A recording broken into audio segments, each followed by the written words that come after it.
Palma. Oh, Oh, man. that's unfair. That's Palma, 7 points in the game. To Del Fuentes. Oh, wow.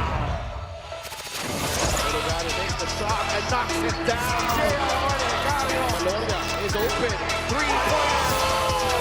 Oh, my goodness. Isang jumper by Robin Celis. Natalgero has time.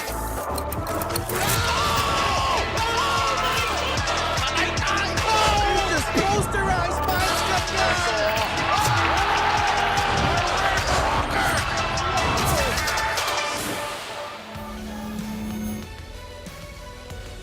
A lot riding on the shoulders of these two teams in different ends of the spectrum in their respective divisions as we return here at the Inares Center in Montalban, Rizal this Saturday. At handog namin sa inyo ay isa na namang triple header featuring the return of Jeff Viernes just in time for Sarangani as they try to catch the last bus in the play-in rounds in the South. Mga kalaban niya ito si Chris Bitoon, who is looking to round out to form para man dito sa Batang Caloocan, and they will be facing off against their longtime coach Toto Dohinio, now tasked to handle the reins of the Sarangani Gripper. Yan po ang ating second game, the Sarangani Gripper going up against the Caloocan Batang Caloocan. This is the Maharlika Pilipinas Basketball League, ang liga ng bawat Pilipino. Magandang gabi mga kaliga, Ken Panglinan with Coach Mike Perez. Coach Mike, just in time for Sarangani. Few rest backs for them, and they're going up against Caloocan, who's eyeing that number 4 spot in the North Division. Well, one team wanting to avoid the play-in, the other one trying to get into the play-in. Yung coaching exchange, a lot of storylines in this game, and this is going to be an interesting match between Caloocan and Sarangani. And you're watching us live on the official MPBL YouTube channel. Live na rin po tayo ngayon on Solar Sports and on PusoP.com. Let's bring in our courtside reporter, Miss Gianna Llanes. And G, binanggit na nga natin, no? Coach Toto now on the other side of the fence, and it comes at an important time para dito sa Sarangani. Yes, Ken and Coach, my coach Toto Dohilio was medyo emotional nung pumasok siya ng venue ngayon because if you guys can recall, he was the head coach of Caloocan during the beginning of the season for about 13 games before he became the head coach of the Sarangani Grippers. In fact, medyo busy siya sa bench before today's game because all of the Caloocan players made sure to approach him and ask him how he was doing. Sabi nga niya, siya ang nagbuo ng lineup ng Caloocan ngayon, even winning a championship with this team in another league during the offseason. Dahil daw dito, kilalang-kilala niya ang tendencies ng kanilang kalaban ngayon. But he said, iba na nga ang sistema ng Batang Caloocan, so he still made sure to study Coach Mike's plays in preparation for today's game. Back to you guys. Maraming salamat, G. It's not really hard if you're a player to warm up to Coach Toto. Ang dami na niyang nahawakan dito sa Caloocan. Pero iba yung mission nila ngayong gabi, no?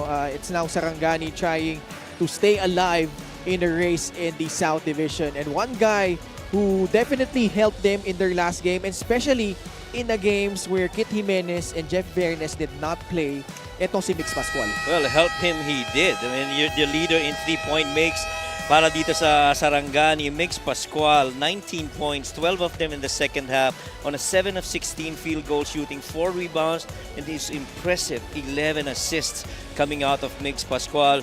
Talk about 3-point shots, and in Sarangani, he definitely is the one guy that they turn to when it comes to that aspect of the game. Boy, when he is on, Mix Pascual can certainly turn out the lights para dito sa Sarangani in terms of him making shots from beyond the arc. Ganon din sa kabilang dako for Caloocan. He has done this all season long. Jeff Manday, munti ko na sabihin Jeff Viernes eh. Pero eto si Jeff Manday talagang nung na-acquire ng Caloocan dito, Coach Mike, grabe yung naging performance niya dito. Just those straight lines to the basket and also that hot shooting from beyond the arc has been key to their success. Yeah, much as, you know, 3-point make leaders para dito sa Caloocan is second best when it comes to percentage, shooting about 33.9% per games from beyond the arc. And in that last game against Zamboanga, 16 points, 10 of them in the first quarter, but he's shooting though a little bit of a struggle, just shooting roughly about 33% from that field. 5 of 15, but the 8 rebounds and 4 assists, really doubling on rebounds and assists. If you're not making shots, you got to double the other side of the floor, which happens to be what Jeff Manday did against Zamboanga. Sarangani though, looking to stay alive versus Caloocan. Yan po ang ating second game. Punta na natin si Miguel Pre as he's now introducing our starters. This is 2025 Manny Pacquiao's MPBL Season 7. Here are the starters, beginning with Sarangani Gripper.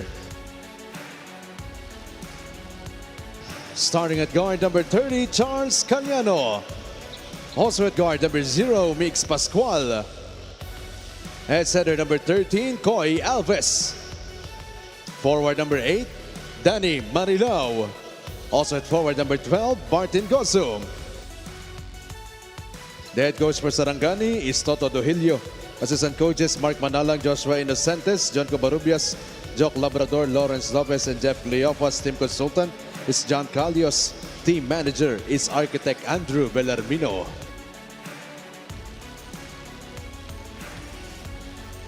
Here comes the starting five for Caloocan, Batang Kakalo. Starting at guard number 24, Brian Enriquez. Also at guard number 7, Jeramer Cabanag. Playing center number 5, Ronnie Matias. Forward number 1, Romel Kalahat. And the other forward number 19, Prince Casin. The head coach for Caloocan is Mike Sagigit. Assistant coaches, Philip De La Cruz, Mark Orias, and Stephen Mapera. Team manager, Mac Robert Duchandu. Team governor, Jeremy Tin. Team owners, Dennis Flores, and Honorable Congressman Oka Malapitan. Starting unit for Sarangani, Charles Caliano, Mix Pascual at the backcourt. Up front, Coy Alves, Danny Marilao, and Martin Gozum. Caloocan at the guard spots, Brian Enriquez and Jeramer Cabanag. At center, Ronnie Matias. And at the forward spots, Romel Kalahat and Prince Casin. Our referees for this ball game are Mar Aves, Jay Castroverde, and Jackson Mabandos. Fourth referee is EJ Carase. Well, Gosum and Kalahat, pretty much regular starters for their respective teams. And I like the storyline, Ken, of this game. They're playing implications, getting in, avoiding it. And then, of course, the story of Coach Toto and Coach Mike taking over. And, implications here for both these teams. Gozum trying to shake off Romel Kalahat. Danny Marilao nagbabalik din para dito sa Sarangani. Agad nakapag-ambag. Yep.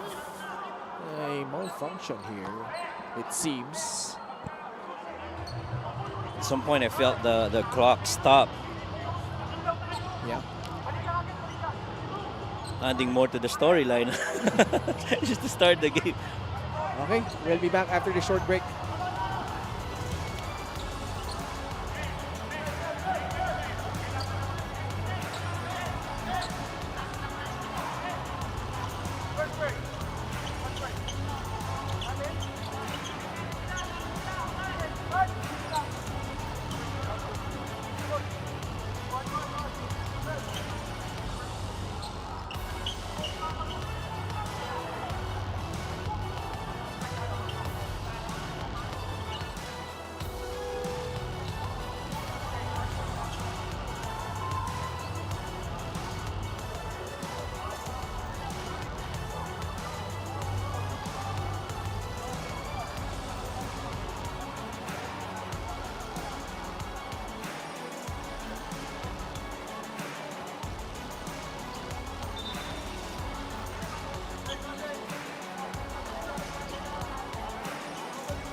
Nagbabalik po ang Maharlika Pilipinas Basketball League. Naayos na yung game clock. 11 seconds chopped off the time here. As Sarangani, nakita natin, no? Dire-diretso si Danny Marilao to score the first basket for the Gripper. I'm pretty sure Coach Mike Sagigit is not happy with that, open post situation, really just allowing that open lane for a right-handed guy in Danny Marilao to have that ease of driving inside. Meantime, Casin does the same for Caloocan though. Lighting in for the layup. Tabla tayo 2-all. Interesting yung style of play nitong dalawang teams na to, no? Half court set, full court action. Oh, the recovery by Koy Alves rejecting that shot. What we thought already was an easy layup, supposedly, for Ronnie Matias.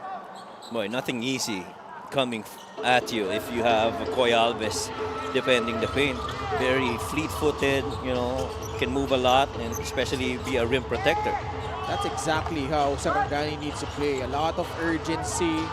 Wala nang bukas ito para sa kanila. They lose, it's over. Oh, well, if you talk about urgency, Ken, for you to be bringing back all your stars and the team of Sarangani just shows you how they value this match. Romel Calahat nakalusot. Goes for the reverse layup. And one thing that has really, I guess, shifted when Coach Mike Sagigit started taking the helm for Caloocan. Naging defense-oriented itong team na to started the season because of Coach Toto. But, come the reign of Coach Mike, naging na fine-tune yung offensive side nila. The philosophies of play offensively have really changed for itong Caloocan.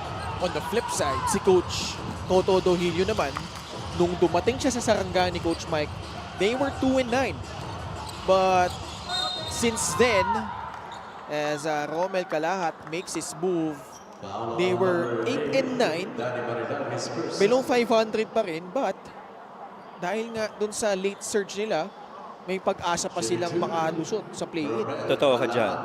And doon mo nakikita yung kakaibahan na nagiging impluensya ng isang coach. Same roster of players, you switch coaches, and immediately nakikita mo nagke-carry yung profile ng style of play ng respective coaches. And both these coaches, mind you, are pretty good at what they do. LGR, the official outfitter of the MPBL.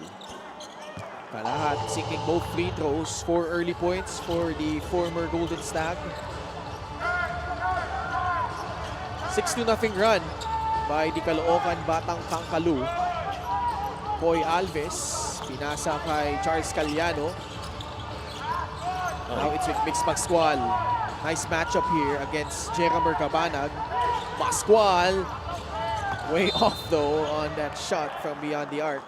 Now that was way off for Mix Pascual. Much as you like his percentage from three, there's a certain range within the floor that he can actually comfortably take it. But that time around, medyo off rhythm. Oh, again, another strong drive. Romel Calahat and Prince Casin with 4 points each for Caloocan. They extend this lead up to 6. Casin has had his way, inside for Caloocan. Yeah. And he had a bunch of games, especially that win they had against Batangas, where he had a lot of steals. He was playing the passing lanes. And this is something that he's so good at, getting to the cup with his nifty dribbling. Tsaka nagustuhan mo doon. He rejected that screen, went the left side of the floor, finished it off with the left hand. And so, the dynamics of play and the reads of Casin really coming to fore here for his team. Masasabi mo isa sa mga patikang two-way player dito sa MPBL. Agree. Bagsak si Danny Marilao, maging si Si Calahat. Calahat. Yeah. And then those two guys, pretty much both ends of the floor, very, very intense when they play it. Lalo na with this, the implications of this game for both their respective teams, you do expect na itong dalawang to talagang bubuhos para dito sa laban na to. Almost 3 minutes gone by in the first quarter. Marilao faking off the handoff and lays it up and in. All Sarangani's points coming from Danny Marilao. And that's the danger of get action. See another drive, the other end. Iskala kay Enriquez. But the stick back is good for Prince Casin, who has early 6 points para dito sa Caloocan. So far, karamihan na nakikita natin dito, puro dribble penetrations, yung basket. Very rarely have we seen a jumper from the outside for both these teams. Bozo could not shake off Cabanag. That's why that shot was short. Jeremy Cabanag, his first touch. Gives it up to Ronnie Matias. Oh, man. Nice cut from the weak side. 8 early points for Prince Kasin. Two very similar actions that we've seen. Keep action earlier by Danny Marilao, but this time by Larry Matias. Kept it, went inside for that curl under. Beautiful basket cut right there on the opposite side. And it's been pretty much dribble penetration and offensive rebounding, and Kasin very active on the offensive end. Caloocan with an 8-point lead, 12-4. We have a timeout.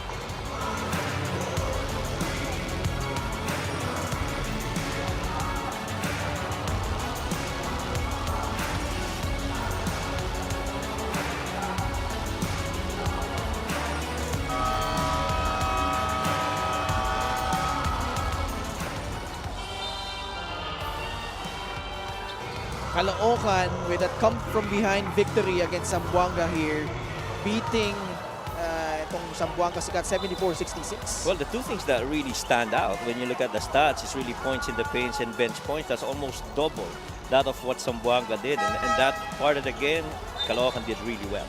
Let's go courtside to Ms. Gianna Lianes. Sabi ni Coach Mike sa gigit na ang mga players niya mismo ang nag-remind sa kanya that their last 2 games of the eliminations are a must-win. This is because Caloocan really does not want to land in the play-in position.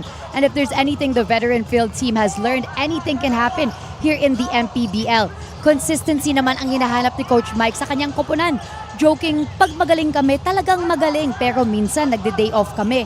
He does have a lot of players returning from injury this game, with only Joko Tayongtong out today for the Batang Kagkalu. Back to you guys. Thanks so much, G. And health can certainly play a factor going into that match against Pangasinan, which could very well determine which of those two teams, Coach Mike, will end up in the playoffs as the number 4 seed, a home court advantage in the first round, or like Gianna mentioned, the perils of you having to go through the play-in tournament. That is right. And to me, I've always looked at 3 things actually. If you know how a team would perform in the postseason, one definitely has got to be culture. Second's got to be scheme.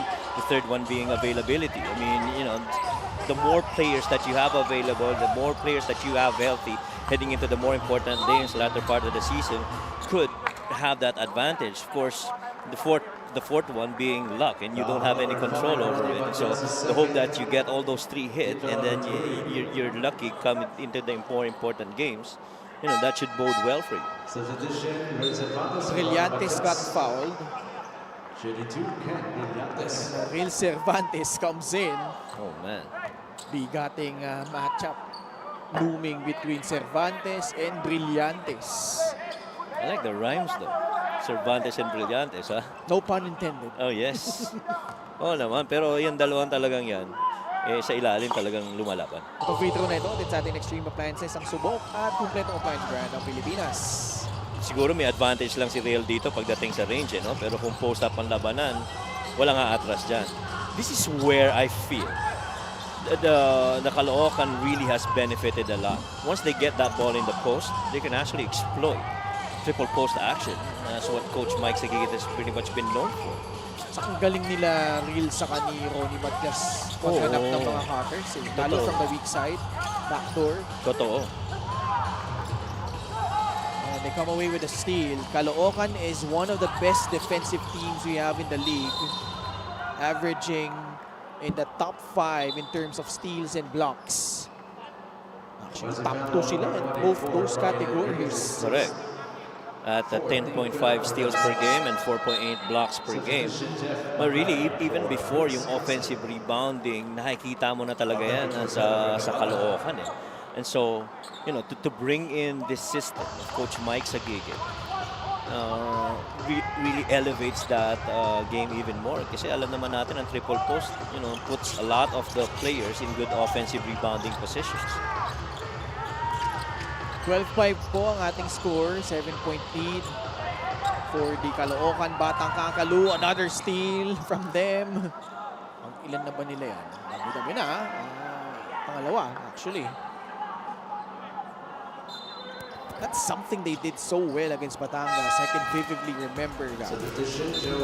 And the top side, the angle of the pass wasn't really so good because you've got in the middle, itong si Enriquez really trying to be in the way of that pass. This should be a shuffle cut for someone. Isa rin nagbabalik para sa Sarangani, si Orin Caloocan. Yes. And that's another guy that can really help on both ends. Making good reads, making good decisions as well. Sa loob, kalahat, sasablay siya para sa Caloocan. Jeff Viernes will attack, will flip it up. No go. Will Cervantes to a running Rommel Kalahat.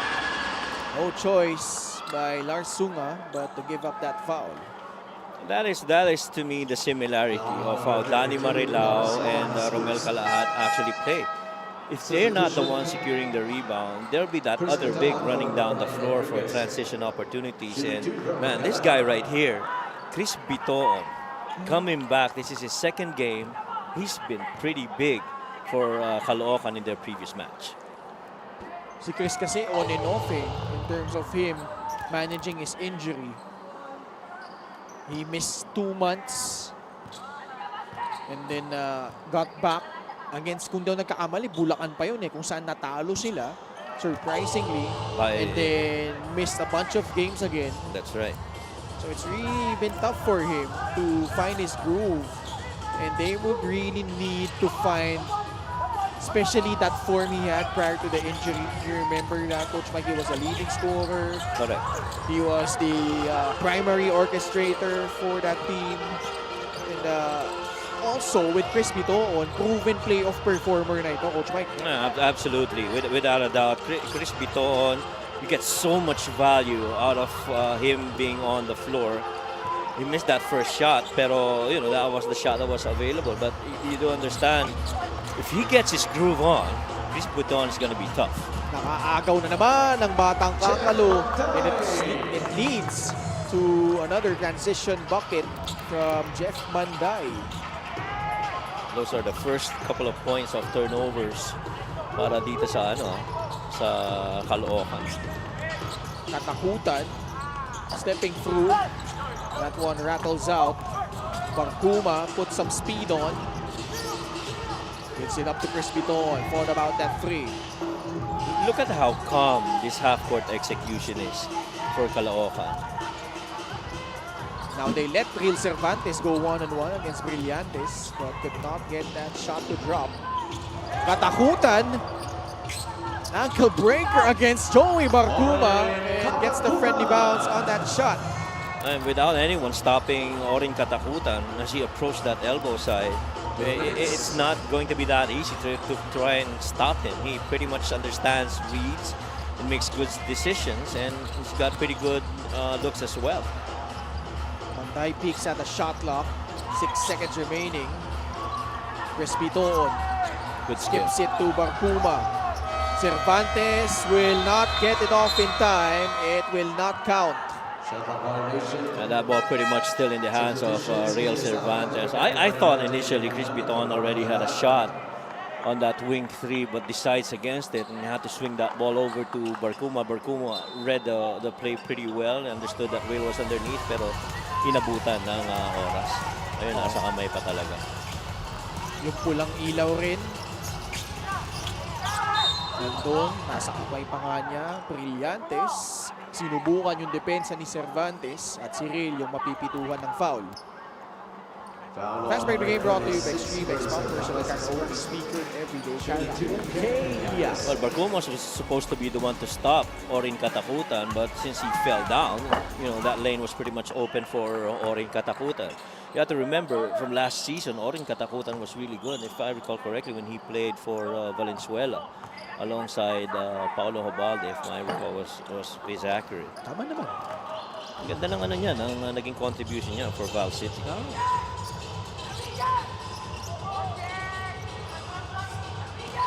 Real Cervantes, hinatid yung bola kay Jeff Manday, patay. Jeff Manday loves to move without the ball, And as soon as he gets it, he's pretty good in catch and shoot situations as well. The foul will be called. Sarangani just flat to begin this game. They're so flat, they're shooting only 27% from the field. This time, little DHO from top of the key. That one coming right off the triple post action. 3-point shot drop to Extreme, your one-stop shop appliances. And the reason that I say that it comes out of a triple post is because when you get that ball on the pinch and you have no option, the next action would be a dribble weave, to which it ended up with that shot by Jeff Manday earlier on that handoff by Rail. Sunga and Viernes have yet to score. Destacamento could not find the angle. Time winding down in the first period. Piton gives it up to Jeff Manlangit. Sorry, JJ Manlangit, who can't hit the free. Well, that's another very serviceable guy, itong si Manlangit. 19-7. Viernes got pushed from behind by Joey Barcuma. Not a good foul at all by Joey. One, Jeff had his back to the basket. He definitely is going to go on a post-up. He's not going to go on a catch and shoot. And second, understanding, time on the clock. That's 11 seconds left. You're sending one of the really good free throw shooters from Sarangani to the line. Averaging 15.2 points, 5 rebounds, and 4.5 assists. Jeff Viernes. He gets the second free throw to roll in.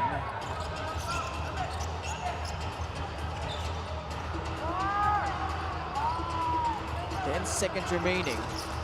Piton drives middle, kicks it out. Jeff Panday again. It will roll out.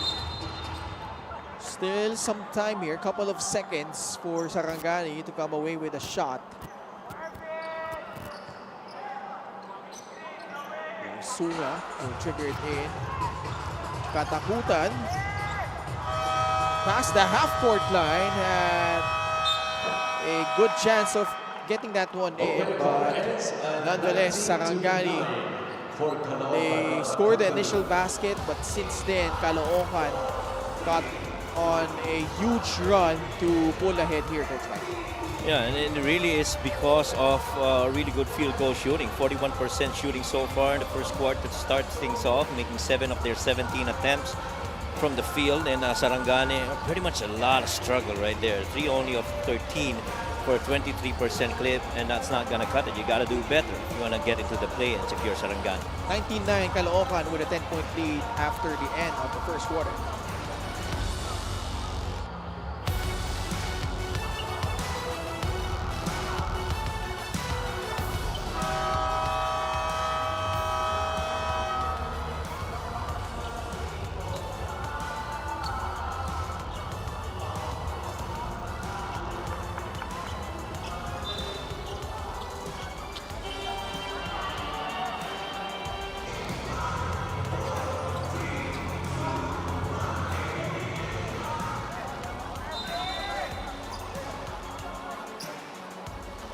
$103-89 yung naging score sa panalo ng Sarangani kontra dito sa Parañaque, na naging susi, Coach Mike, no, para may pag-asa pa sila makapasok sa play-in.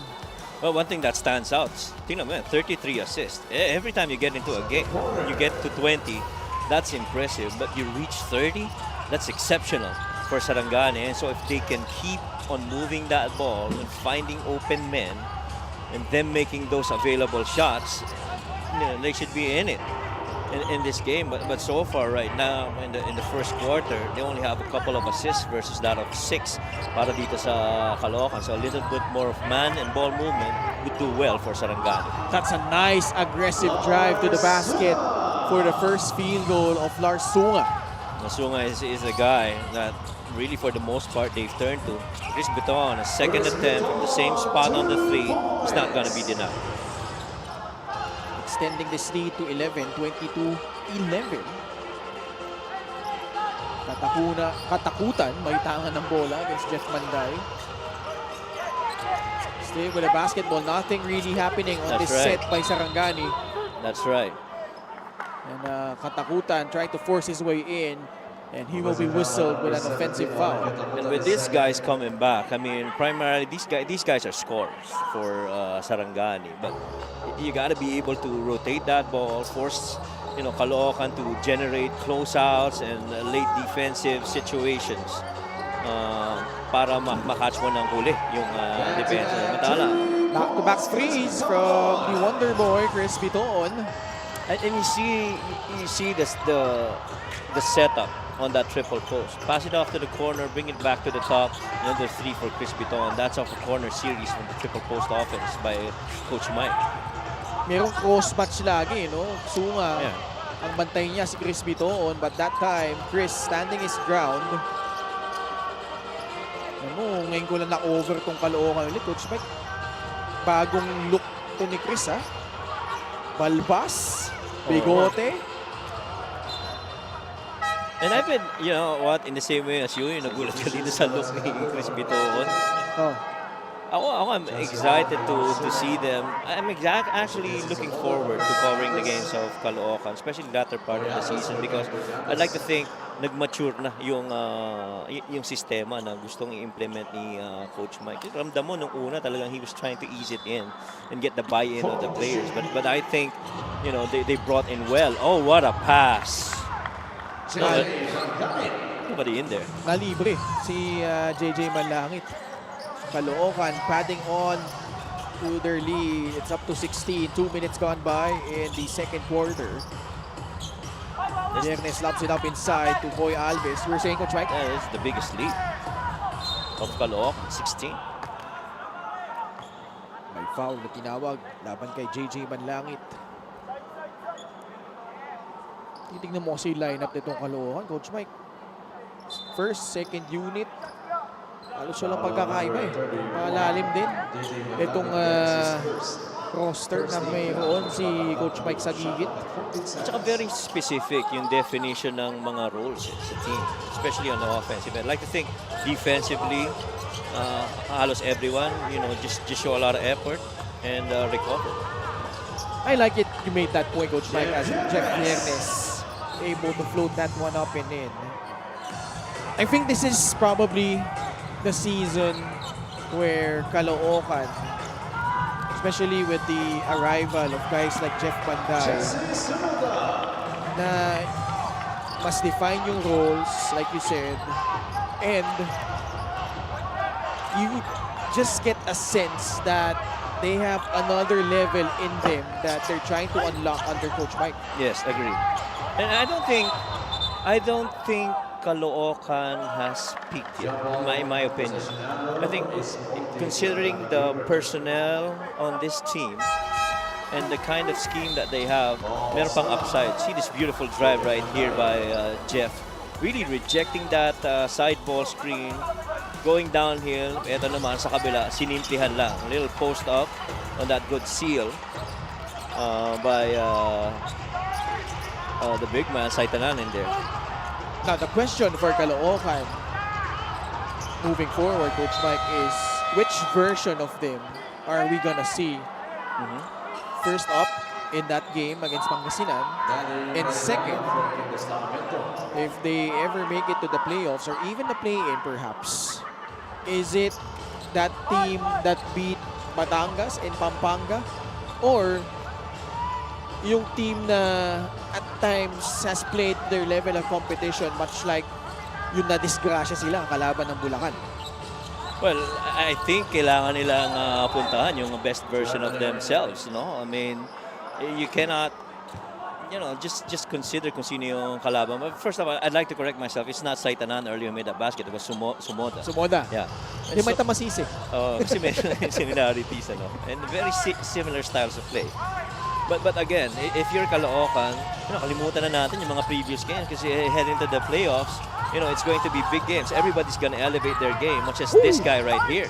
Wraparound pass behind the back. Jeff Viernes to Carlo Escalambre. Oh yeah, he's going to be teed up here.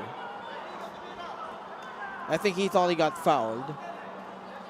And then in disgust, he just threw the ball away after making the basket. This is pretty much, you see that starting on the defensive end, that pretty much is Coach Toto right there. Ito yung finish after that steal. Wala, Hindi nakita. Kasi nakafocus kay Jeff yung camera natin. Pero yun yung nangyari. After nakashoot si Carlo, may feeling niya dapat +1 free throw. Yes. Tinamaan siya sa ilong, nasaktan. Tinapon niya yung bola. So instead of delay of game, ang tinawag sa kanya technical foul for unsportsmanlike behavior. So that's two different things. And altogether, Caloocan is just having their way. Almost 4 minutes gone by. They're ahead by 15.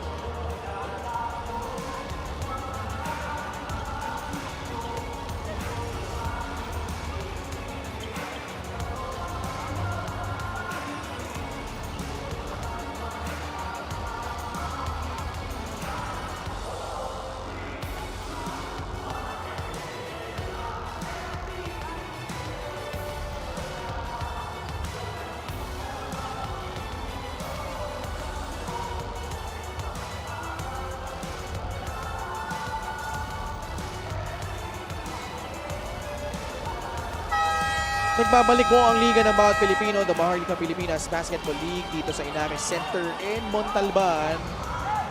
Aming handog sa inyo ang Gixxer Fan of the Game, born for greatness. Nagmumotor ka ba, Coach Mike? Isa yan sa mga bagay sa buhay ko na hindi ko na tinangka after kong magkaroon ng hindi magandang experience no ako'y bata. Okay, huwag na natin balikan pa. No, but really, it was, we were, alam mo yun, nung teenager ka, nakatambay kayo ng mga barkada mo, isang tropa mo merong motor. So I got on it, and then I know how to drive a car, so I started it. Pero nakalimutan ko na I stayed, yung right hand ko stayed on the silinyador. So pagka-start ko, diretsong naipihit ko yung silinyador. So umikot yung motor. I didn't wanna have that experience So again. sudden acceleration pala yung nangyari sa'yo, no? Agree. Alam mo, Coach Mike, hindi natin nabanggit pero bago nung napahalagang panalo nung Caloocan laban sa Zamboanga, tinalo sila ng Ilagan Isabela. And that's such a huge loss because had they won that game, they probably had that inside shot of finishing number 4. But because they lost that and they had to claw their way back and win against Zamboanga, there's still that predicament of them still possibly falling to that play-in spot. And pag nangyari yun, Coach Mike, Ilagan Isabela naman yung makakalaban nila. Oo nga. Exactly. And yun ang, everybody, I guess, understood that Ilagan was gonna be very competitive considering yung anong implications para sa kanila. But we did not expect na magiging ganun ka-compete yung side ng Ilagan, and pretty much, what might say, parang out of sync ang Caloocan in that game. You'd like to think there's an even better version of them going up against Ilagan, but Ilagan really made things very uncomfortable for Caloocan in that game. Fast break of the game is brought to you by Extreme X Play on a Go speaker. Take your music anywhere. This fast break really allowing just Paul Sanga with that left-hand finish, and this, much as you talk about triple post offense, Coach Mike really never shies away from fast break situations as well. But because contrary to everyone's belief na half-court set lang ang triangle, really starts off with an early offense, which is exactly what we saw between Chris and Paul. Meanwhile, let's check in with Miss Gianna Llanes. Aminado si Coach Toto that this season has been a challenge for him, but he's glad that no matter what happens today, he is finishing the eliminations with an almost complete lineup. Kung may new additions daw siya next year, sisiguraduhin niya na ang mga acquired players can give their 100% commitment throughout the season because it's hard to win daw talaga with an undermanned team. He named 2 bright lights for his team though, rookies Mix Pascual and Ken Brillantes, who somehow kept the consistency for them. Coach Toto adds that with players coming and going, it's hard to build momentum, but he's hoping playing for the play-in will motivate his players to push harder now. Back to you guys. Thank you so much, G.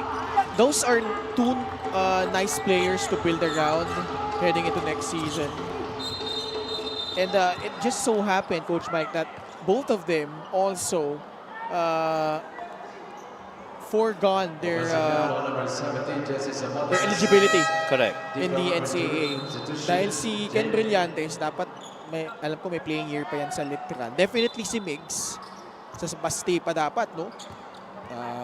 sakasakali, under Coach Melo and Coach Labagala pa sana siya. Pero obviously, they had different plans. And those two showed flashes of brilliance, especially Mix Pascual, that last game. That certainly was an eye-opener.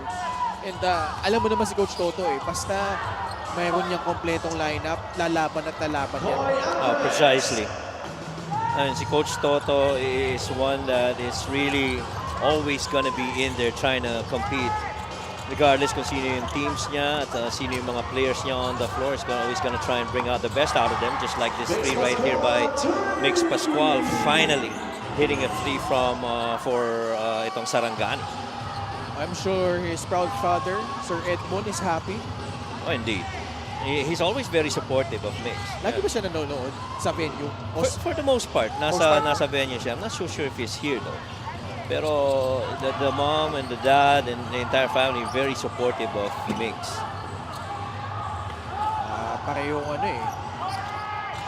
parehong masugid na taga-subaybay sa kanilang putihing anak na si Mix. Kaya lang, Sarangani fails to score on that possession.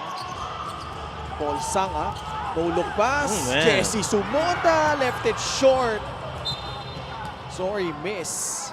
That fumble, medyo nawala yung handle kay Sumoda that time. He did have that inside track on that lane. Exert great move of the game. More for greatness na iwanan ni Kuya Alves. Sa crossover ngayon si Jesse Sumoda. That one's understanding speed advantage, that length of the floor. And Alves really getting deep into his bag, trying to cross over against Sumoda that time, and a good finger roll finish. Katakutan posting up. Romel Calahat got blocked by Calahat. I say that defense was part of what he learned from Coach Toto. Pero si Romel Calahat. He understood that look was on the middle. He kept, making Orin think na open yung middle, pero inaabangan niya yung drop step. And then flourish even further under Coach Mike Sagigit. Ito si Romel Calahat. Agree. Caliano against Irvin Palencia. These two have had their battles for so many years. Katakutan's shot from beyond the arc will roll out. Palencia quickly to Paul Sanga. Hindi may papasok yung kanyang tres karinig sa right corner. Pag libreng-libreng ganun, talagang as a fan, mapapaano ka na lang. Katakutan maintains control and scores. Banging it in off the glass. And Sarangani, signs of life, Coach Mike, able to cut this down to a dozen. After being down by 19, making this close, they're down only by 12, and Katakutan having his way this time after getting rejected down on the low block by Romel Calahat.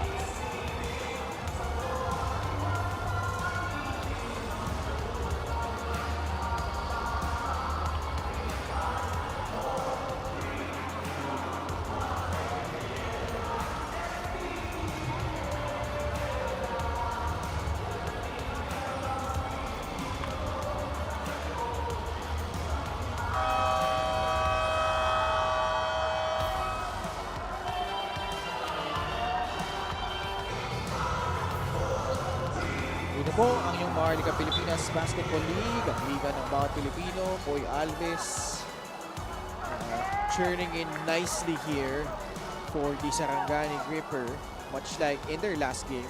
Ganda na pinamala sila dito, no? Although against Paranaque, Charles Caliano, double-double, 20 and 10, 16 and 19 rebounds. Boy, from King Destacamento. Si Boy Alves din naman, maganda rin yung inambag in that particular game. Now I'm no longer surprised with King Destacamento coming up with those 19 rebounds. That pretty much has been his role for Sarangani. And he really just has to be consistent. 3 on its way. Short. Alves able to get around. Romel Calahat puts it back in for the Gripper. Danny Marilao and Coy Alves. Pretty much those two guys working really good. It's one of the mobile bigs, no? Dito sa Sarangani.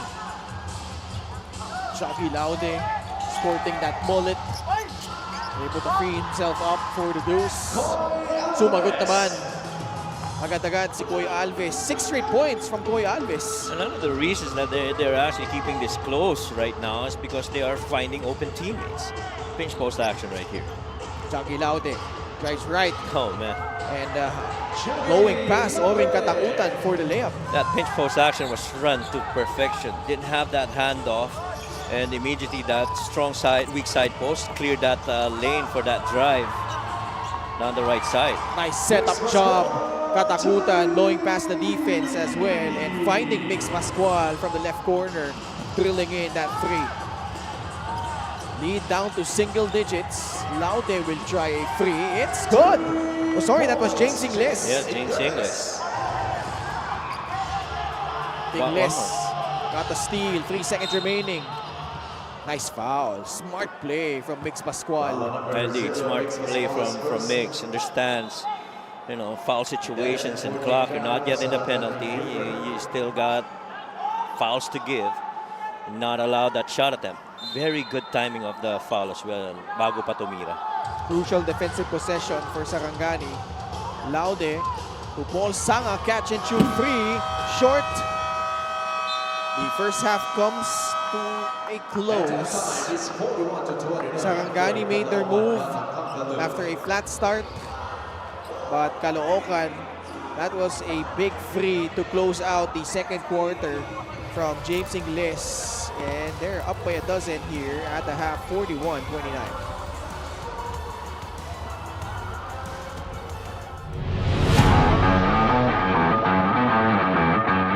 Is that for Diego? Pero mintis, dalawang free throw, ha? Oh, what a pass! Mix Pascual setting up Kit Jimenez. This has got to be one of the best games, if not the best game, that we've seen from Mix Pascual. Good decision making right there, but you got to catch up on the other end. Defense once again. Ugsang at the post. Fading away. Oh my goodness, Reeve Ugsang. How about that? If your key player is down, it's the role players that take over. Reeve Ugsang this time, after giving that pass earlier to Mark Meneses, decides I'm gonna take on this one, taking on 3 white shirts, fading away, knocking it down to the delight of the Cebu Greats bench. Sazon. Yambing will slam it down. Was actually asking for the lob. This guy could really jump out of a building. It was Rin William Bing. Nice little pocket pass delivered there by Ives Sazon. It's still a slam for Rin William Bing. One hand plus as he brought back yung kanyang cornrows for this game. You don't want to see going as well. Tandaan natin. Oh, what a move! Grabe yun. And Mac Talio able to score. In and out with the left hand and that right hand finish, leaving the defense on the dust. Mac Talio at his best, breaking down primary defenders. Napako na sa 64 points. Rodel Gravera will slam it down with 2 hands. He pretty much deserves that moment, itong si Rodel Gravera. He's just been a guy that they pull off the bench and always gives positive results. He never runs out of effort. Well, it was a foot race with Mix Pascual, and Mix was not gonna challenge that. And Rodel Gravera, a very quiet, athletic guy. At nauuna siya dito, Farito will slam it down with his left hand. He is in a zone. Christian Pajarito has made this Voyagers team and this Cuneta Astrodome as his playground tonight, showing us everything that he can do on the floor. Left hand jam puts in that exclamation on the kind of game that Christian has played. Missing the second. Davao, chance to win it. Escobedo inside the pass. Escocio scores! 0.7 seconds remaining. Val City calls timeout. What a play there by the Davao Occidental Tigers. Well, they quickly ran the other way and trying to attack understanding the time that was left, that front end miss, About a 4-second differential between shot and game clock. that is enough time. Roy Sumang attacks, pulling up. Money on a mid-range jumper. They got time. But still a 2-possession game. Hamon, a second remaining. And that's gonna do it. Zamboanga. How about Roy Sumang? Struggling all game long with his shot. Delivers the dagger for the Zamboanga Sikat. The dagger against June Manso, no problem. Little step back, and that basket made just in time to give them the lead and eventually the game. Basilan with 7 steals compared to 8 naman for Ilagan Isabela. Alex Cabagno drives baseline. Oh! Had that tough angle but had the wits in English to will that one through. Oh boy, what an incredible shot make by the Crunchman. Santos was trying to keep in step with him all the way to the hoop. Took it to the other side with a much more difficult attempt. Was able to use that offhand to keep Santos from getting in front of him. But still, the magnitude of the difficulty of the shot. He has post start para dito sa Sarangani. Oh! One-handed throwdown right out of the gates from Simon Sandagon. Simon Sandagon in his last 2-3 games has really sent out a statement that he is laser focused to try and bring a title for the Quezon Huskers this season. That came out of nowhere. Simon Sandagon announcing his entry.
Our halftime score, 29 for the Sarangani Ripper, 41 naman para sa Caloocan, Batang Kangkalu. Muli po Ken Panglinan with Coach Mike Perez. At courtside, we have Miss Gianna Llanes. Coach Mike, Caloocan, no? 0-2 lang yung naging deficit na hinarap nila dito. Lumayo sila. Pinakamalaking kalamangan nila was at 19 points. But credit Sarangani, they were able to fight their way back.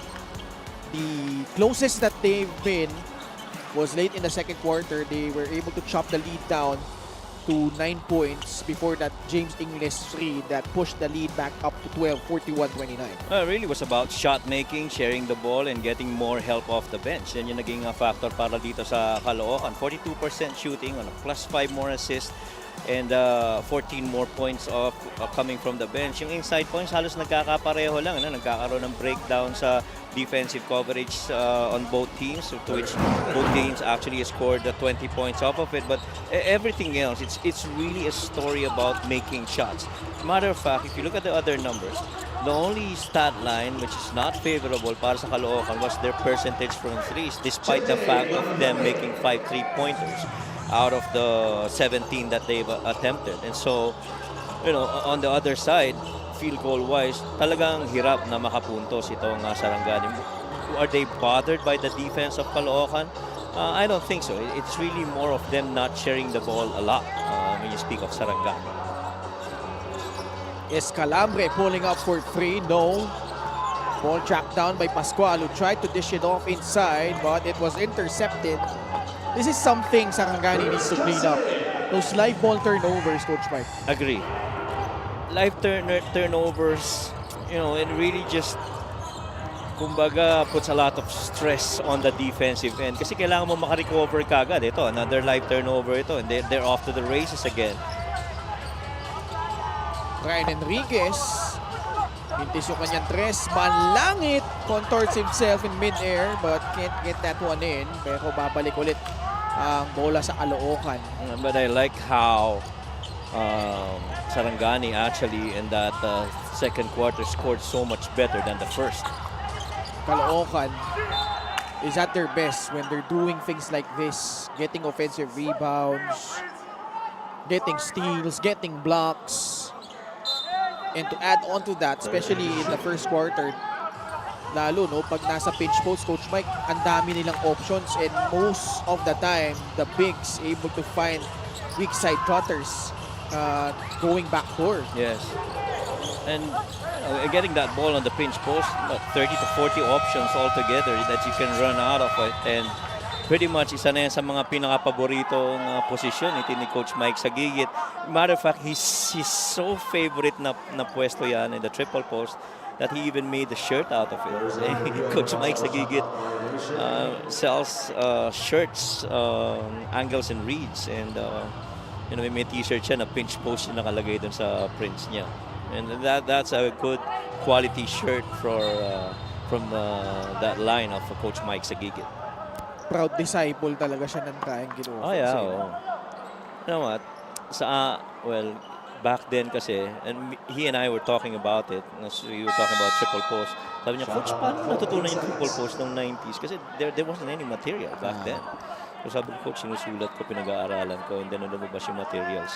Saka ko tingnan kung aligned yung natutunan ko. And he said the same things, Walang materials before, and you really had to watch the games and then, make your own diagram out of it. Jeremy Cabana puts it on the deck, runs into traffic, but makes the shot anyway despite the contact. That is one other silent contributor for Caloocan, which I feel would elevate his game come the playoffs. Jeremy Cabana. You have to understand, last season, isa yan sa mga nangunguna pagdating sa scoring sa kanila. Batang Kangkalu with a 9-0 run. Balik sa 18 ang kanilang lamang. Caliano leading in. That shot too strong. Danny Marilao has cooled off after a hot first quarter. Pascual. Marilao thought about that three. Susugod. Manlangit right in his grill, forcing up that shot. And Caloocan with a superb defensive stand. Kasin setting up Manlangit, who bobbled up the pass. And it's a turnover against the Caloocan Batang Kangkalu. Nagmadali masyado si Manlangit doon. Medyo a little bit out of sorts si Manlangit so far in this game. But you like that he continues to have that those minutes on the floor. He so far has a couple of offensive rebounds and 5 rebounds altogether and a couple of assists. If he's not scoring, at least helping on other departments para dito sa Caloocan. 3 minutes gone by in the third period. Oring katakutan. Being walled up by Jeromer Cabanag, comes away with another steal. Ryan Enriquez with a hang time move. And Enriquez deciding to finish this off this time for Caloocan. And forcing the hand of Coach Toto Dohilio, as this is the fast break of the game. At sa atin yan, Extreme Cool Air Conditioners, ang Extreme Magpalamig free installation for split-type air conditioners. This is right now a +6 in points of turnover in favor para dito sa Caloocan. And if you're not going to be very efficient on the offensive end, you got to be ready to come back on defense against Caloocan.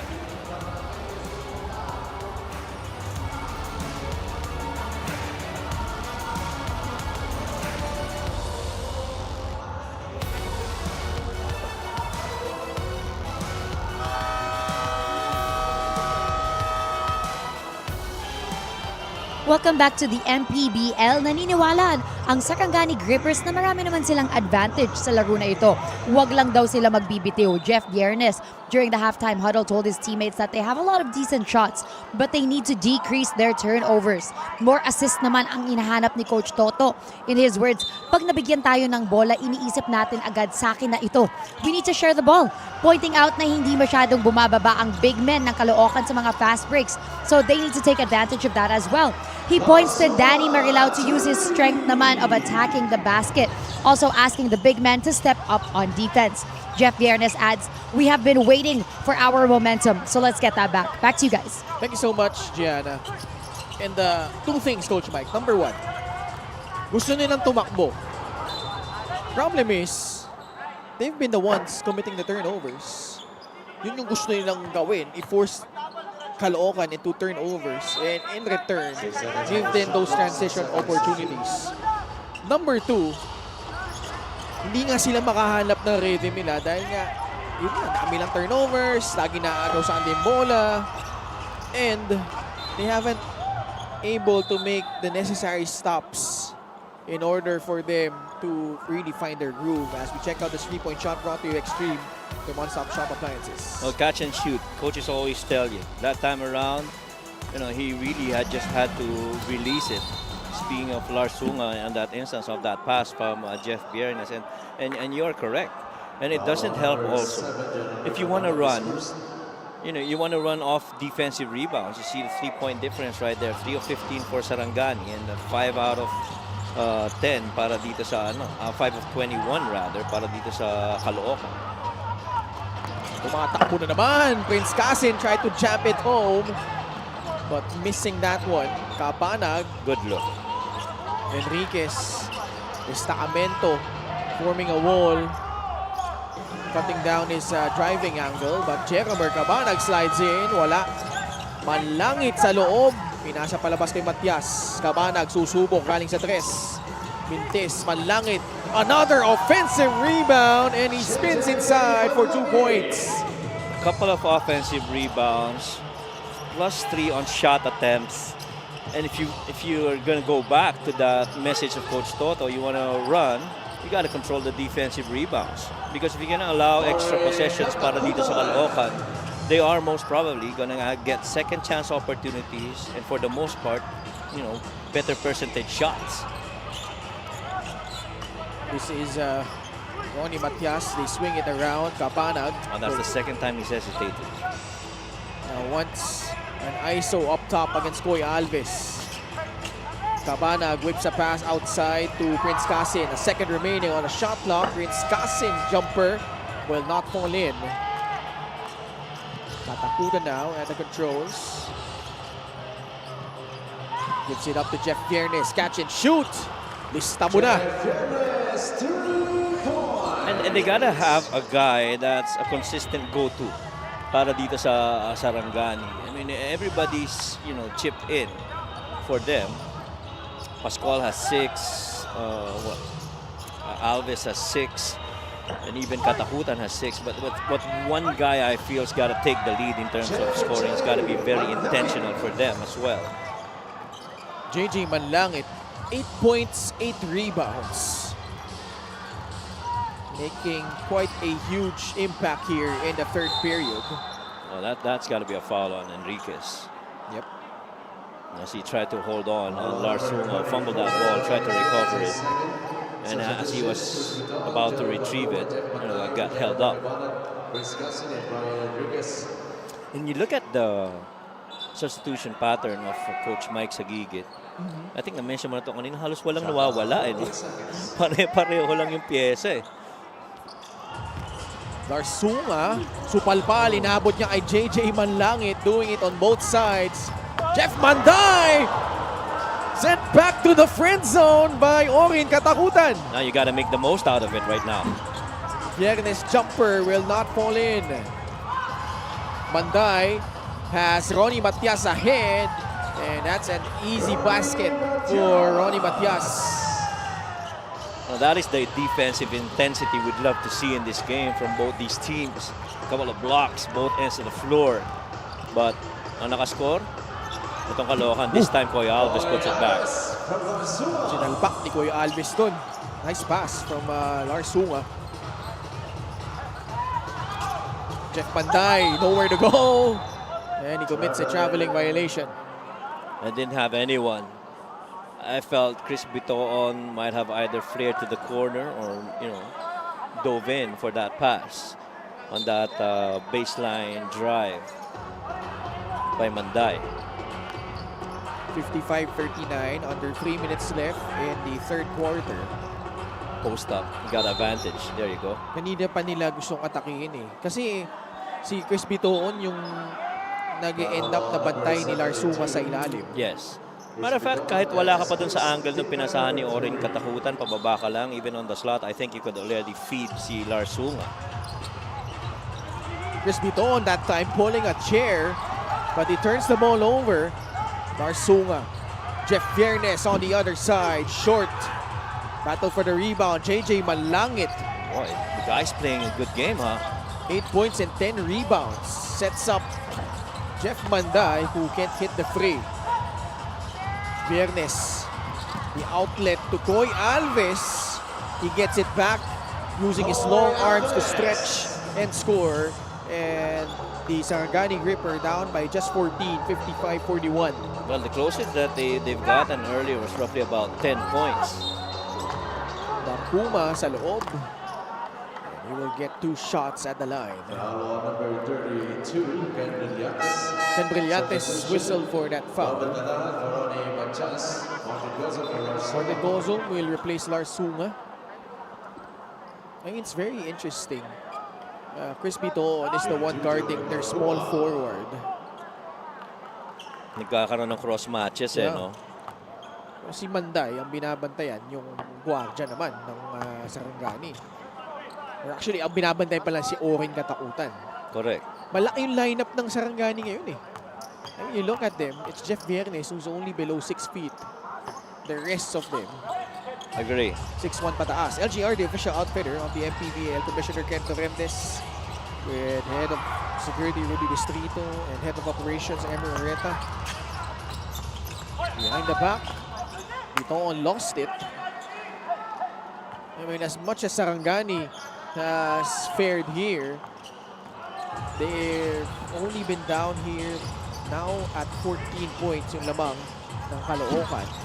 Caloocan, mintes yung kanyang jumper. Umikot si Coy Alves. How about that? Yeah. Coy Alves.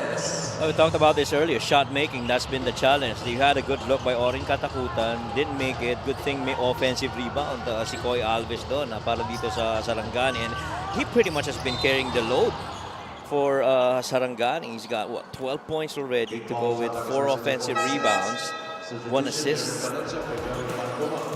This was the miss right there. Back rims it, pero ganda na recovery ni Coy Alves. Spin going baseline and the finish going glass. 80 seconds to go in the third quarter. Irvin Valencia to Jeff Manday. Manday trying to shake off Caloocan. Now Koy Alves is the one tasked to keep in step with him. And no choice but to give up that foul.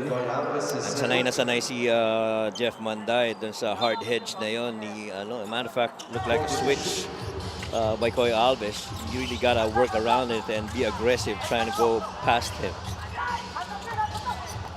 Cervantes ay ipagbanggaan kay Brillantes. Manday fake. Gotta take it. Valencia will take it, but will misfire from the outside. Jeff Viernes steps into a free. Has missed his last 3 or 4 attempts from deep. Crispy doon. Will not take that shot. Valencia will put it on the deck. Will draw closer, pulling up. No good. I like that in this game. Irvin Palencia is looking for his shots. In the previous game, he didn't even make any attempts. He just kept looking for his teammates. But now, sure, his shots have been missing, pero I do like that he's actually looking at the rim for those shot opportunities. Not really the best shot selection there from Oring Katakutan. Because right now, Caloocan, a chance to take the last shot. Gotta defend this one. Real Cervantes gets it to go from downtown. Third quarter in the books. Caloocan just able to keep themselves, their heads above water here, Coach Mike, as you check out the highlights of the game brought to you by Zipplus, the official hydration partner of the MPBL. Elevate your hydration. Well, Manlangit and the rest of the guys started out really strong that quarter. Story of the game so far as the third quarter is concerned, turnovers and points that you get off of it. That's a +6 in favor of Caloocan, forcing a total of 14 turnovers of Sarangani, to which they got 6 more points off of it. And the bench continues to be a huge help for Caloocan, getting huge numbers, especially from Manlangit. And heading into the fourth, lamang pa rin ang Caloocan by 15 points, 58-43.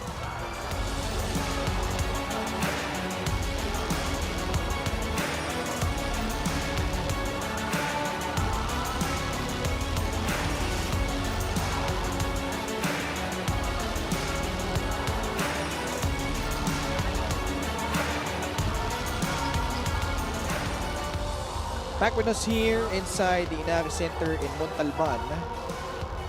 And this is our fan of the game brought to you by LGR, the official outfitter of the MPBL. What do you think of that third quarter, Coach Mike? Well, sa report ni Diana kanina, ang gusto mangyari ni Coach Toto is tumakbo, no? Pero contrary to those instructions, it's not been that solid of a quarter for Sarangani. Really, it boils down to making shots even out in the open. If you're in for the, those good offensive rebounds and second chance opportunities, see a 3 there made by Jeff Bernes of Koy Alves, this would have been a bigger deficit for Sarangani. Jeff Bernes finally putting in that 3, cuts the lead down to 12 as we open up the fourth quarter. Kalahat stretching up, getting the offensive rebound, and goes for the reverse layup. And it's your pinch post man able to secure that offensive rebound. Good feed though underneath. Good finish by King. First 2 points yan, ni King Destacamento. Paul Sanga with Irvin Palencia, Real Cervantes, Romel Kalahat, and Chris Bitoon, and a foul called on a Sarangani gripper. Foul number 74, Jeff Viernes is second. And that drive inside by Irvin Palencia, really trying to draw the defense towards him, and dumped it off last second over to Romel Kalahat. Kalahat has been, a key rotation piece for Coach Mike Sagigit. I think he's one of what he feels na vital dito sa sistema nito ni Coach Mike Sagigit, because Romel Kalahat can pretty much do a lot of stuff for them. Guard skills, big man skills, good reads, good decision making. That's why he always loves to put him on the pinch post, because that pretty much is a quality of the guy that you want to have in that spot, on that spot. Kind of like how he used CJ Boy Solis back then. It opens up a lot of options. Yes, Koy Alves, multiple attempts, wala. Martin Gozum could not find the angle, but there for the stick back finally was Lars Sunga. Much as we talk about this game, still continues to be a hunt game. You gotta hunt for Lars Sunga again down on the low block. I feel that's where they have most advantage on from that spot. Oh man. Tumabaho sa ilalim si Kuya Ril. Tell you what, the past two plays have been a pinch post clinic for Romel Calahat. Earlier, he gave out that handoff. This time, didn't have that handoff over to Paul Sanga, but instead, a little high-low action with Real Cervantes. And really just understanding, you know, actions, reactions, and timing of pass. Free throw good for Real Cervantes. 65-50 is the score. Gozum rejecting the ball screen with a quick crossover. Puts it up and in. Now, I like that reject. I like that quick decision going downhill and understanding situations. Martin Gozum, good finish right there for Sarangani. Approaching the 8-minute mark of the fourth quarter. Romel Calahat spins inside, gets 2 more points for the Batang Kangkalu. 3 different situations that Romel Calahat got involved, all of them out of the pinch post action. That time around, Rose got reversed. He was the one doing receiving that high-low action with Real Cervantes. Good pocket pass right there for Koy Alves. He pretty much has been the one finding those open gaps. Koy Alves, 14 points, 7 rebounds. However, missing the bonus free throw, which has really prevented Sarangani from making a push here. Still down by 13 with their backs against the wall. Nice pass. Pinoon though will not force it up. Now he takes the 3 off the mark. Koy Alves with his 8th rebound. Martin Gozum hops into the lane. Count it, plus a foul. And you like it, no? Martin Gozum going strong to the rack. Understanding he's got to attack. Good pass though by Lars Sunga over to the streaking Martin Gozum and going to the hop on that finish as he got clipped on its way. First team nito sa MPBL, Pasig eh. Ni Martin? Oh, okay. I think season 2. Kung daw nagkakamali. Alright.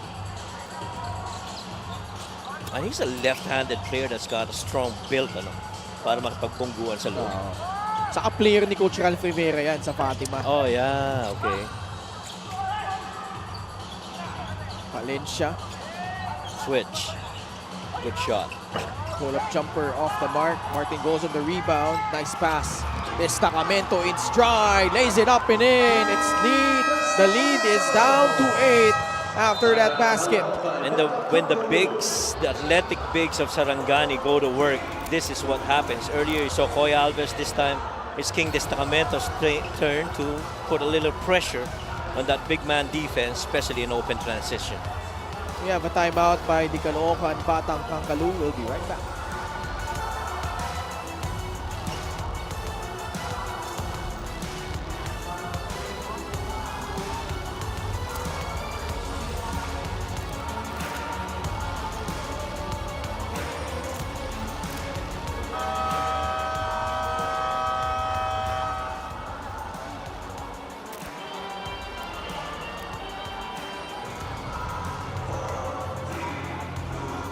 Commissioner Ricardo Remdes with Head of Security, Rudy Distrito, Head of Operations, and Ureta. Bumaba na ang lamang, Coach Mike, from a high of 20 points. It's down to 8. And so far, Sarangani really outscoring itong Caloocan this quarter, 16-9. And really just gotta close it off and continue to be consistent. The bigs have been huge so far para dito sa Sarangani. Cebu probably watching because a win by Sarangani might just boot them out of that play-in. Shot is a miss. Jeff Manday able to get it up and in. Dribbling violation tinawag kay Martin Gozum. I gotta forget about that. You did the right thing. You continue to be aggressive downhill. And bigyan mo ng konting pressure yung defensive transition defense nitong Caloocan. This has been an action that they've gone on for the past, 6-7 offensive sets already, that pinch post. Ayan na naman. Tinasa niya muna palabas. Kalahat to Sanga, short on the free. Jeff Viernes. Hindi nakatingin si Paul Sanga pero masyado ring mahina yung pasa intended to Lars Sunga. Jeff Banday for free. No good. Rebound controlled by Martin Gozo. Dangerous pass. Kalahat crashing into the stands. And the ball will stay with Sarangani. Playing on the passing lanes. How about that by Romel Kalahat? He gets in it on the offensive side and he gets through it on the defensive end, getting in the passing lanes. Bounce pass to Kuya Alves. Inside, Lars Sunga taking advantage of that matchup against Paul Sanga. Oh, did they take advantage of that? Lars Sunga, we talked about it, gotta go to that game of hunting underneath. Paul Sanga relocates and knocks down that free. Right corner pocket. Kozum nagmamadali. Puts it up off the glass and in. This is the style of play that's pretty much effective para dito sa Sarangani. Half of the quarter still remaining and you gotta put a little bit more pressure here if you're Sarangani on Caloocan. Kailangan sa kanila medyo frantic eh. Oo, totoo. Ay, nawala si Jeff Viernes. Naiwanan niyang libre si Paul Sanga and he makes them pay. Couple of threes of a really good three-point shooting guy in Paul Sanga. There you go. Gozo thought he got fouled, forcing it up and in once more. Past the halfway point of the fourth. Jeff Banday. Matias. Makuma. Now Paul Sanga with 3 consecutive threes. Three quick three-pointers so far by Paul Sanga. Paul in the first half. 10 points si Paul Sanga ngayon. Yeah, he was 1 out of 5 to start the game. But this time, he's 3 out of 3 on his last 3 attempts. And what you like about it is it's all relocate. Nobody in there. Shot previously, this one was also a relocate. And this time, that handoff from way out. And you never could go under on a 2-man action if your man is Paul Sanga. Saka naging effective doon yung brush screen ni Joey Barcuma. Pretty much. And then gaya ng sabi mo, relocation, something that he's so good doing. Let's see. We have a review here. 78-65. Caloocan is still in front by 13 points.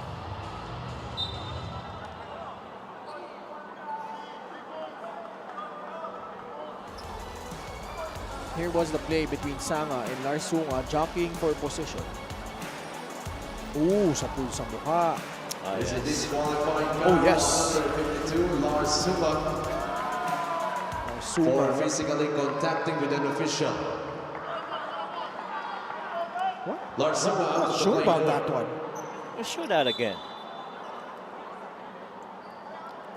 We didn't catch that. Yeah, at first glance, I thought it was on Paul Sanga. Oh, Parang hit on the face, yep. I mean, this is... I don't really know about this one.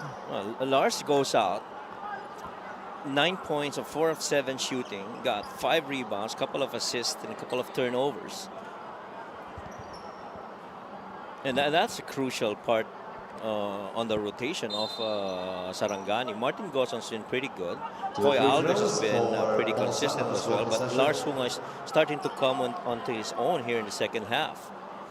Okay, so these are 2 shots plus ball possession for Caloocan here. First one good. Paul Sanga heating up here in the see that again. Yun yung tumama sa mukha. And then, what happens next? Binangga niya si tapos tinulak. Okay, tinulak. Okay. Yeah.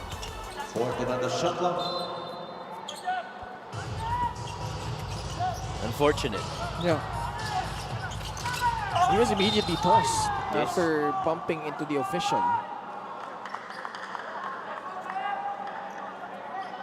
Foul on number 13, Coy Alves. His third. You never, I mean, That is no a matter the 14 drop for circumstances, you Sarangani. never want to get in contact with a game official here. That was a push though on well, all the while we thought na siya yung beneficiary nung tawag kasi tinamaan siya sa mukha ni Paul Sanga.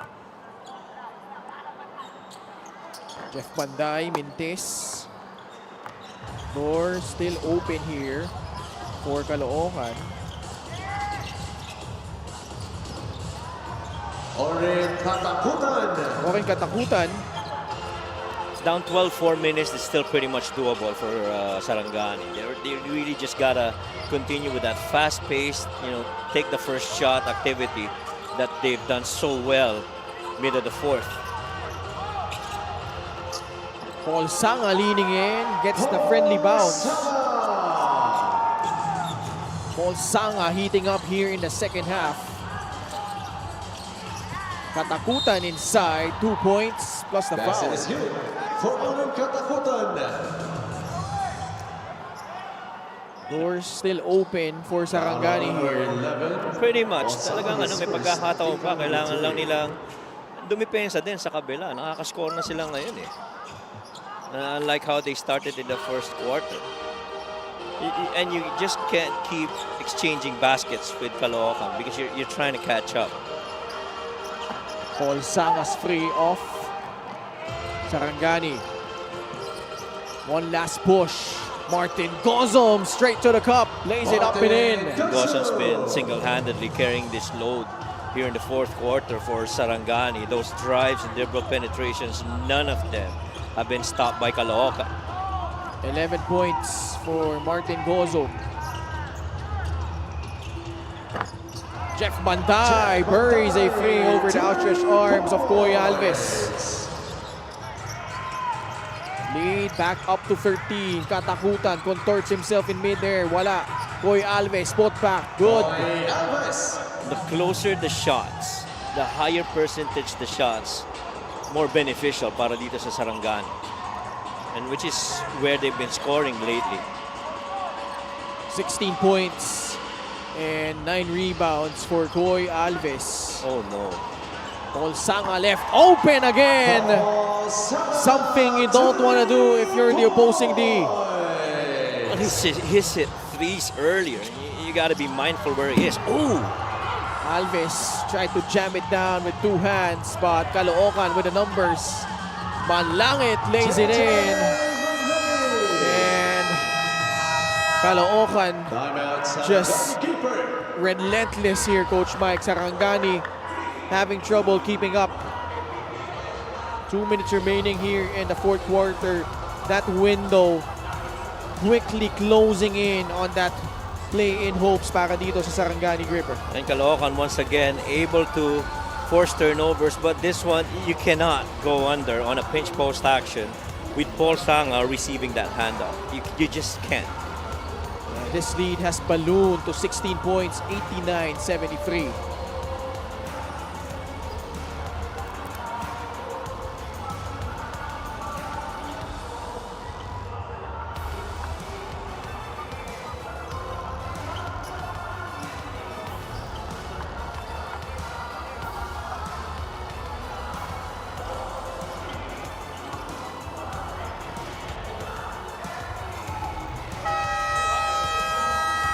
Si Paul Sanga nabuhay dito nung second half, no?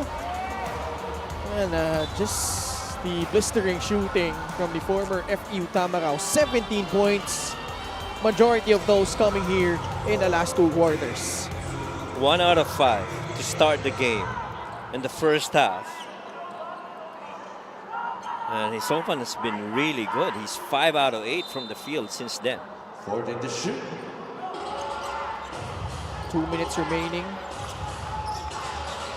Class Katakutan 2 minutes. will lean in. And Caloocan with that impending date with Pangasinan. It's either number 4 in the North Division or they will have to go to the play-in. And that's gonna be in Pangasinan, if I'm not mistaken, on Tuesday.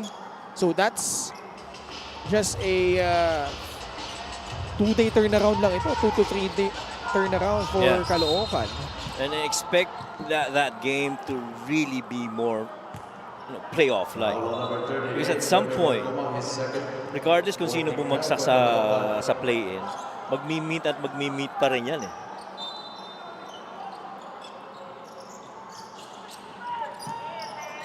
Jeff Viernes, short. And Jeff Banday will pull up for 3. It's good. Jeff Banday with back-to-back threes. And that's gonna do it here. I'm just happy that Jeff Manday got 5 points on a 2 of 2 shooting after he showed earlier in the first half. 5 points, 6. 6 na pala. Dalawang tres eh. Oh, dalawang tres. 6 na pala. That's right. And this was the second one. And that 3 is alive for Jeff Manday. Buhay na buhay. Mintis yung free throw ni Jeff Viernes. Sigurado nag-uusap na sila sa OB man. Bakit? Ano bang pinag-uusapan nila dyan na dapat nating malaman, ha? Kasi yung 3-point shot making ni Jeff Manday nagpatuloy. Okay. Skip, Paul for 3. Lista mo na ba? Hindi. Pero itong mamang ito, si JJ Manlangit, maganda rin yung kanyang production. Lalo nung third quarter, no? I think he also helped them in terms of just keeping that lead Yes. at a very manageable one. Yeah. Na nahirapan yung Sarangani makabalik. We have a timeout. We'll be back.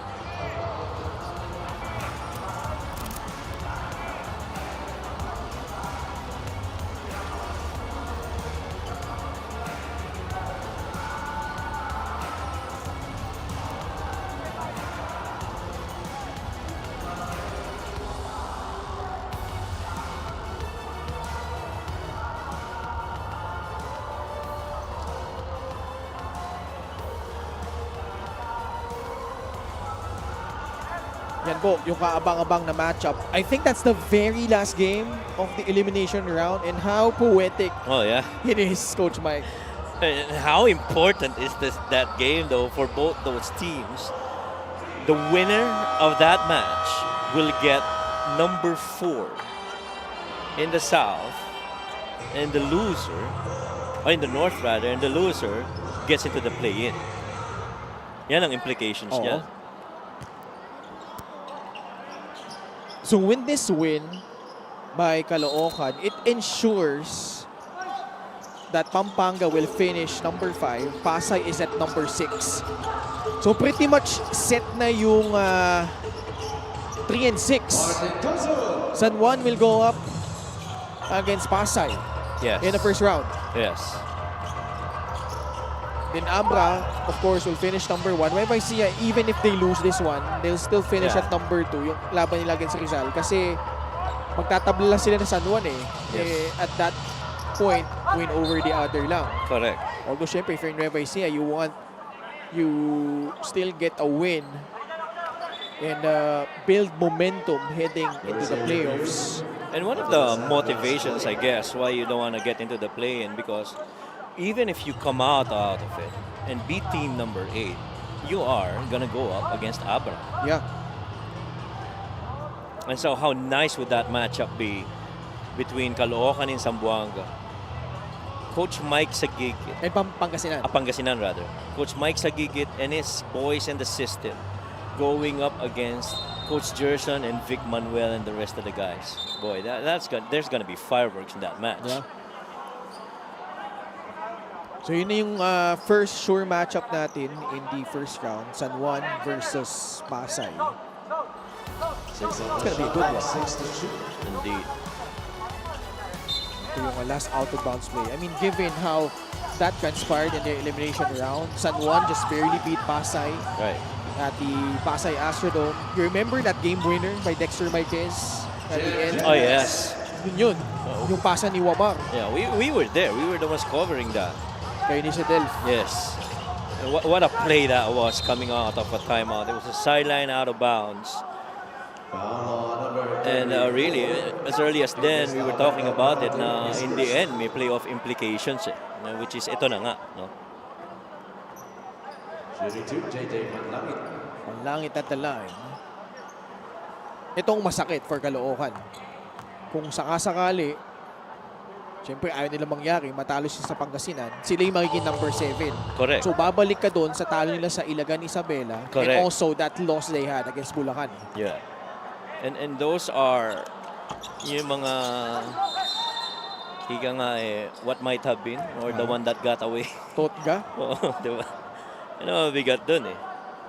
Foul on number 1. Romel Galahat, penalties, third. And even that 2-point loss against Bulacan. Shooting 2. Orin Katakutan.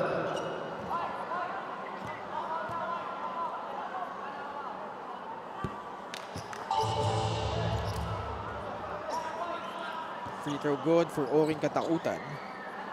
And with this loss, Yeah. another team that has benefited from this is actually Cebu. Cebu, They pasok na sila. automatically Sa get play-in. number 10. They are in the play-in. So sila ng Davao Occidental yung magtatapat. And they met just a week ago where Davao won over Cebu. And that's why those two are duking it out in that last play-in spot in the South Division. But here in the North, Caloocan able to handle their business and they keep that dream of finishing number 4 in the division alive with this important victory over the Sarangani Gripper. And thanks to this guy who found his stroke at the right time in the third and fourth quarter, ito si Paul Sanga. Paul Sanga, pretty much 17 points on a 6 of 14 shooting, going 4 out of 10 from 3. Especially in that fourth quarter where he was, I think, 3 out of 4 or 4 out of 5 from beyond. And 3 of them in succession. And his teammates really just set him up, and he's made those good reads, relocates, and makes those threes. 79 for the Sarangani Gripper, 93 for our winners. The Caloocan, Batat, Nakalu, they are now 20-8. And now let's go courtside to Miss Gianna Llanes, who is with Paul Sanga. Congratulations to our best player of the game, Paul Sanga of the Caloocan Batang Kangkalu. He had 17 points. And actually, Paul, sa first half, 2 points lang ang i-contribute mo. Pero that second half nga, you contributed 15 points. Ano yung nag-iba sa second half? Ano lang, siyempre may pride din ako sa sarili ko na parang makabawi ako sa second half. Hanggat binibigyan ako ng trust ng coaches and player, ng mga teammates ko, siyempre bibigay ko yung best ko. Paul, ilang seasons ka na rin naglalaro para sa Caloocan. So, na-experience mo to be coached under Coach Toto. Ano yung naging pakiramdam mo na siya yung katapat nyo today? Well, kasi siyempre galing din ako sa Sarangani before. Then si Coach Toto yung head coach sa kabila. So, siyempre yung gana ko sa laro, siyempre binibigay ko pa rin para at least masuklian ko yung trust na binibigay ni Coach Mike Saik sa akin. Very crucial naman ang next game nyo. It's against Pangasinan. Paano nyo paghahandaan yung laro na yun? Ano lang, siyempre dito sa game na to, dapat hindi kami talaga mag-petics kasi going Pangasinan, medyo mabigat tapos home court pa nila. Ibibigay namin yung best namin para makuha din yung panalo at makuha namin yung number 4 spot sa playoffs. Paul, pasalamatan mo naman lahat ng sumusuporta sa inyo. Unang-una, nagpapasalamat ako kay Lord sa panalong binigay niya sa amin. At sa wife ko, si Chrysler, yung mga anak ko, si Zeigler and si Zian Clay. Yung family ko sa Taytay, si Judy Sanga, si Cody, si Sean. Yung utol ko sa Dubai, si Pat Sanga, si Nina, and si Baby Niana. And nagpapasalamat kami sa walang sawang suporta nila Mayor Along Malapitan, Kung Oka, and Konsi Enteng Malapitan, Lexi Malapitan, at sa mga sponsors. Thank you, Yan Yan Coolers, High Top, LPG, Stay Cool Clothing, Word Balance, Mandarin Sky, Father Roel na nasa Jerusalem, Brother Arnold, Pastor Reb, and Pastor Jem of GCF Caloocan. And get well soon, Ma'am Roma. Thank you very much and congratulations to our best player of the game, Paul Sanga. Back to you, Ken and Coach Mike. Thank you so much, G. Caloocan remains in the hunt to get that number 4 spot in the North Division. Up next, second seed in that particular division, the Nueva Ecija Rice Vanguards, mga kalaban, ang Rizal Centro Mall Golden Coolers, also seeking that same spot in the South. Huwag kayong aalis, mga kaliga, magbabalik pa po ang Maharlika Pilipinas Basketball League.